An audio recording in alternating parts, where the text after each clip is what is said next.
जय हिंद। आज की इस वीडियो में हम प्रकाश के बारे में समझेंगे, तो चलिए समझते हैं। प्रकाश एक प्रकार की ऊर्जा है जो विद्युत चुंबकीय तरंगों के रूप में चलता है। प्रकाश क्या है? एक ऊर्जा है। फिर देखते हैं कि प्रकाश की तरंग दैर्ध्य 2900 एंगस्ट्रॉम से 7800 एंगस्ट्रॉम के बीच होता है। यह एक इकाई होती है एंगस्ट्रॉम तरंग दैर्ध्य को नापने की। तो इसका जो इकाई है एंगस्ट्रॉम, ये कितनी होती है इसमें? 2900 से 7800। एक एंगस्ट्रॉम बराबर होता है 10 की घात माइनस के 10 मीटर। फिर देखते हैं प्रकाश एक अनुप्रस्थ तरंग है और प्रकाश एक फोटोन कण है। ये दो प्रकृति होती है प्रकाश की, मतलब अनुप्रस्थ तरंग के रूप में भी चलता है और फोटोन कण के रूप में भी चलता है। क्वेश्चन आता है कि प्रकाश क्या है, मतलब अनुप्रस्थ तरंग है या फोटोन कण है। तो इस स्थिति में हम दोनों विकल्पों को सही करते हैं। फिर देखते हैं कि वायु में प्रकाश की चाल कितनी होती है? 3 × 10⁸ मीटर प्रति सेकंड। कहने का मतलब ये है कि वायु में प्रकाश की चाल 3 × 10⁸ मीटर प्रति सेकंड होती है। यानी एक सेकंड में प्रकाश 3 लाख किलोमीटर चलता है। एक सेकंड में प्रकाश 3 लाख किलोमीटर चलता है। वहीं पर देखते हैं कि जल में प्रकाश की जो चाल होती है तो वो होती है 2.25 × 10⁸ मीटर प्रति सेकंड, और कांच में होती है 2 × 10⁸ मीटर प्रति सेकंड।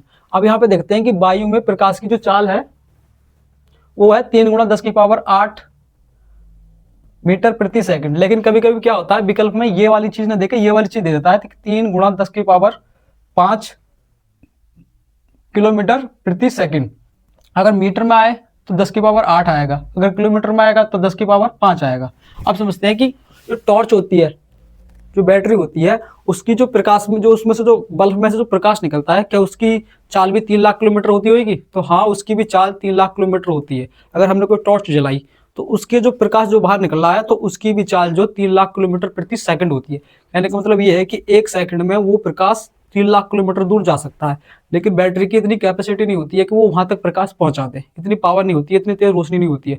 वरना कोई इतनी हैवी लाइट हो या रोशनी हो जो दूर तक जा सके, तो एक सेकंड में, मात्र एक सेकंड में 3 लाख किलोमीटर चल सकती है उसकी रोशनी।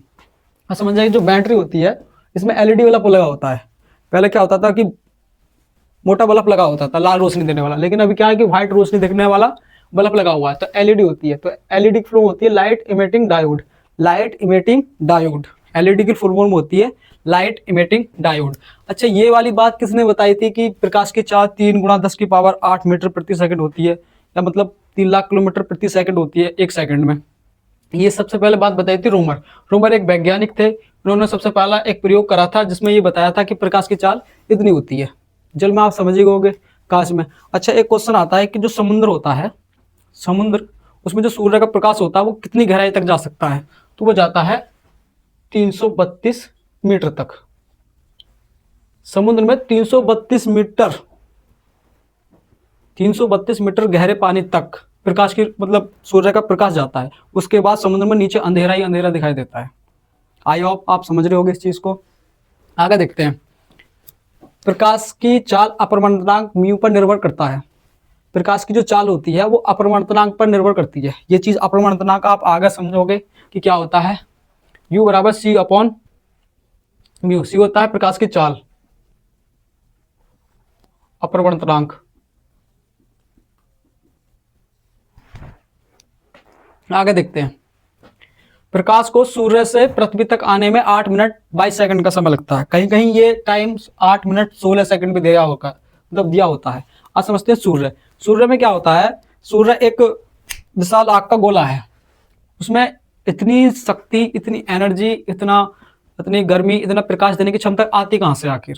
तो उसमें होता है हाइड्रोजन और हीलियम। हाइड्रोजन और हीलियम, ये वही हाइड्रोजन और हीलियम है जो हम केमिस्ट्री में पढ़ते हैं। हाइड्रोजन का परमाणु क्रमांक होता है 1, हीलियम का होता है 2। ये दोनों, इनकी संलयन अभिक्रिया होती है। जो हमें ऊर्जा मिलती है सूर्य से, वो किस क्रिया के फलस्वरूप मिलती है? हाइड्रोजन और हीलियम के संलयन अभिक्रिया के फलस्वरूप मिलती है। अच्छा, एक चीज है कि सूर्य से पृथ्वी की दूरी कितनी है? तो वो है लगभग 15 करोड़ किलोमीटर। और इसमें कौन सी अभिक्रिया होती है? संलयन अभिक्रिया होती है।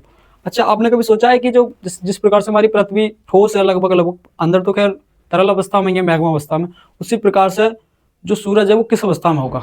तो वो होता है प्लाज्मा अवस्था में।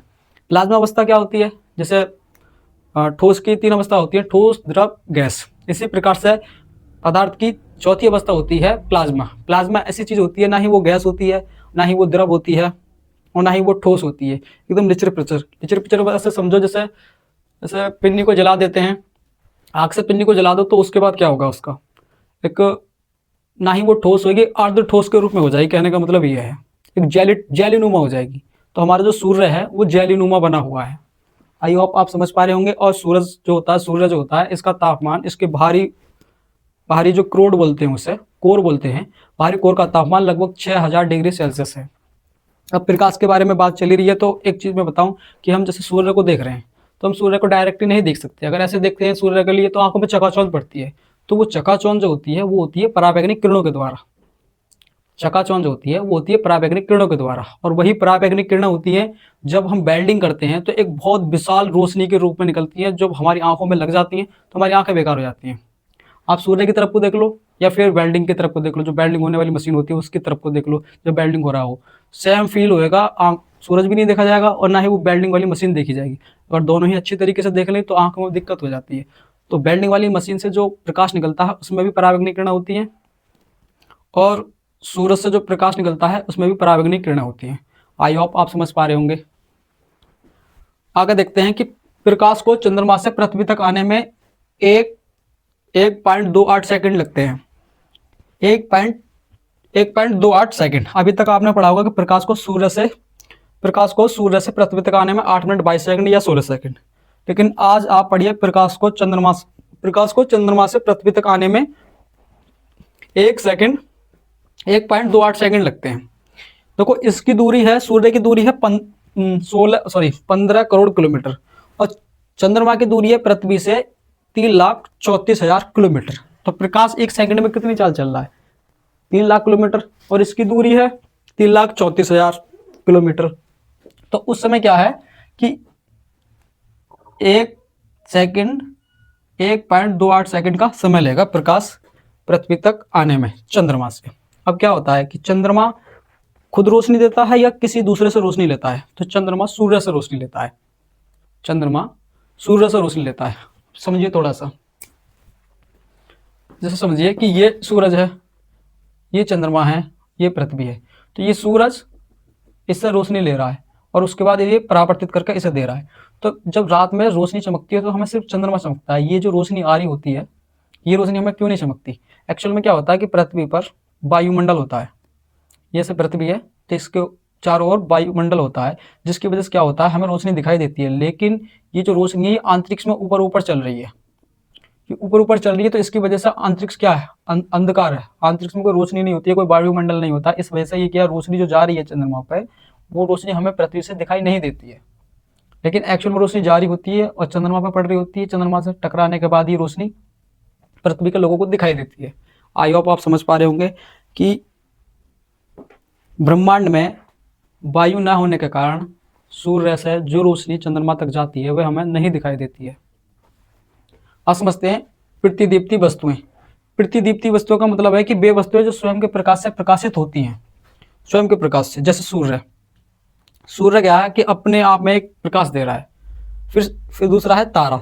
तारा जो होता है, जो स्टार, वो भी अपने आप में क्या करता है, अपने आप में प्रकाश उत्सर्जित करता रहता है, अपने आप चमकता रहता है। क्वेश्चन आता है कि ब्रह्मांड में पाया जाने वाला सबसे अधिक मात्रा में तत्व कौन सा होता है? सर्वाधिक मात्रा में पाया जाने वाला तत्व, तो वो होता है हाइड्रोजन। जितने भी तारे हैं, बड़े बड़े तारे जैसे सूर्य और जो भी बड़े तारे दिखाई देते हैं, एक तारा है सेंचुरी नाम से, प्रेक्सिमा सेंचुरी, ये सारे तारे जो होते हैं इनमें क्या होता है, हाइड्रोजन होता है। अब समझते हैं प्रतिदीप्ति वस्तु में एक चीज आता है कि जुगनू जो होता है, जुगनू अक्सर वो जो बरसात के दिनों में मिलता है, जब वो जलता है तो उस समय क्या होता है कि जैसे वो पंख फड़फड़ाता है अपने, तो उसके शरीर से एक केमिकल निकलता है जिसे बोलते हैं हम लूसीफेरिन। उसे बोलते हैं लूसीफेरिन। लूसीफेरिन एक केमिकल निकलता है उसके शरीर से जो वायु के संपर्क में आने पर प्रकाश उत्पन्न करता है। आप समझ पा रहे होंगे कि जुगनू आपने देखा भी होगा, उसमें से लूसीफेरिन निकलता है उसके शरीर से, उसके शरीर पर लगता है, वायु से क्रिया करता है ऑक्सीजन से, और वो जुगनू जलता है। ऐसा लगता है कि कहीं बल्ब जल रहे हो। अब आगे देखते हैं कि अप्रतिदीप्ति वस्तुएं, जिन वस्तुओं में अपना प्रकाश नहीं होता परंतु उन पर प्रकाश डालने पर वे चमकती हैं। जैसे कोई भी कुर्सी मान लो, कुर्सी, मेज, कुछ भी हो सकता है। अब जैसे चंद्रमा भी होता है, चंद्रमा प्रदीप्ति वस्तुएं हैं या अप्रदीप्त वस्तुएं हैं? तो चंद्रमा अप्रदीप्त वस्तुएं हैं। कहने का मतलब ये है कि सूर्य का प्रकाश चंद्रमा पर पड़ेगा तभी ही चंद्रमा चमकता है। अब प्रकाश की बात चली रही है तो आपको एक चीज बता दें, प्रकाश जब हम सोते हैं तो अगर हम नीले रंग का कोई बल्ब लगा दें, नीले रंग का बल्ब लगा दें और उस रोशनी में हम सोने की कोशिश करें तो उस रोशनी में हमें बहुत कम नींद आएगी। जैसे बोलते हैं ब्लू रेज, ब्लू रेज ही हमारे मोबाइल की जो डिस्प्ले होती है, जो स्क्रीन होती है मोबाइल की, उससे ब्लू रेज निकलती हैं, जिसकी वजह से हम देर रात तक अगर मोबाइल चलाते रहें तो हमें नींद नहीं आती, ऑटोमेटिकली मोबाइल चलाते रहेंगे नींद नहीं आएगी। अच्छा, सबसे ज़्यादा किस रंग के प्रकाश में नींद आती है? तो वो होता है लाल रंग का प्रकाश। लाल रंग के प्रकाश में अगर आदमी को सोना चाहे तो एकदम सो जाएगा, और नीले रंग की रोशनी हो, नीले रंग का बल्ब जल रहा हो और जब आदमी सोना चाहे नहीं सो पाएगा।